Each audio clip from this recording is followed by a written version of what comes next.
है भारतीय उद्योग व्यापार मंडल के। बहुत बहुत स्वागत है सर आपका जन टीवी पर।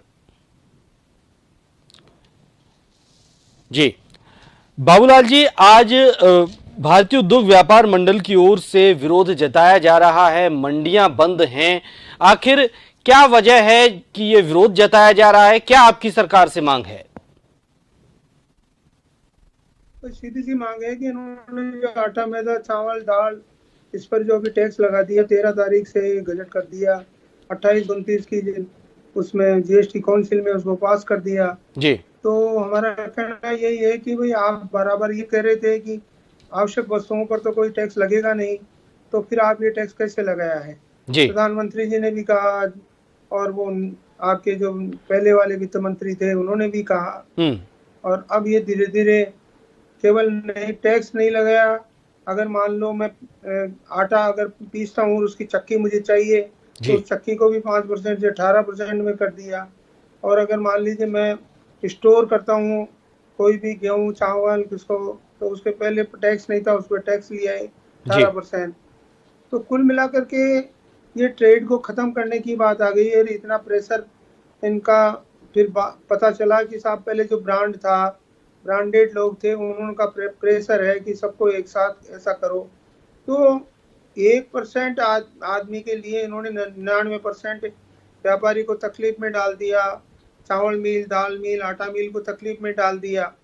और ये इतना ही नहीं, जो उपभोक्ता है जी, वो बराबर वो पहले ही वो जो त्राहिमाम कर रहा है कि महंगाई बहुत ज्यादा है, महंगाई से निपटने की कोशिश कर रहा है, और उस पर ये आवश्यक वस्तुओं पर लगाना, यानी यूं कहा जा सकता है कि 140 करोड़ जितने भी लोग हैं उन सब पर ये टैक्स लगा दिया।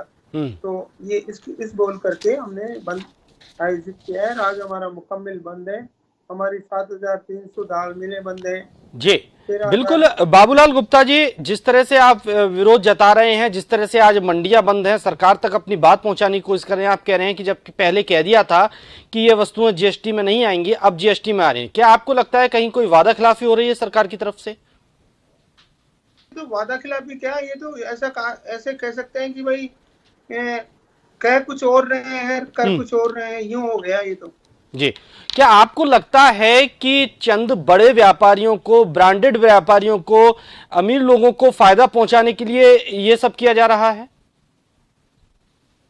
हाँ बिल्कुल बिल्कुल, ये तो स्पष्ट ही हो गया। अब तो स्पष्ट हो गया कि जो कुछ लोग हैं उन्होंने ये इन पर प्रेशर डाला कि हमारा ब्रांड कम बिक रहा है तो बाकी लोगों पर भी ब्रांड लगाओ, तो इन्होंने लगा दिया।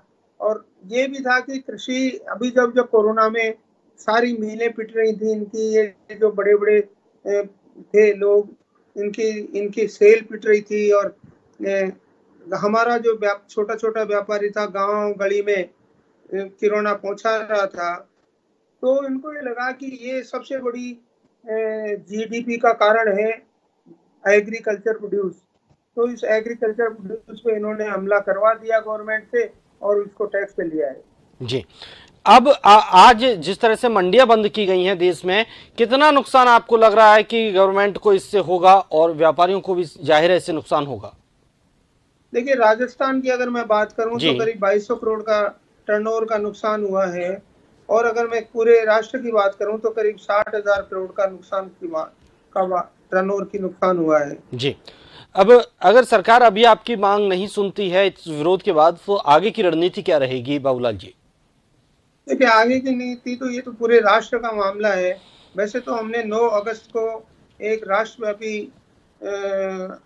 वो बुला रखा है, एक पूरा मीटिंग बुला रखी है राष्ट्रव्यापी, वहाँ दिल्ली में ही कॉन्स्टिट्यूशनल क्लब में। जी, तो हम बैठ करके उसमें निर्णय करेंगे। अगर उससे पहले जरूरत हुई तो हम बीसी करेंगे, और जो भी निर्णय हो बीसी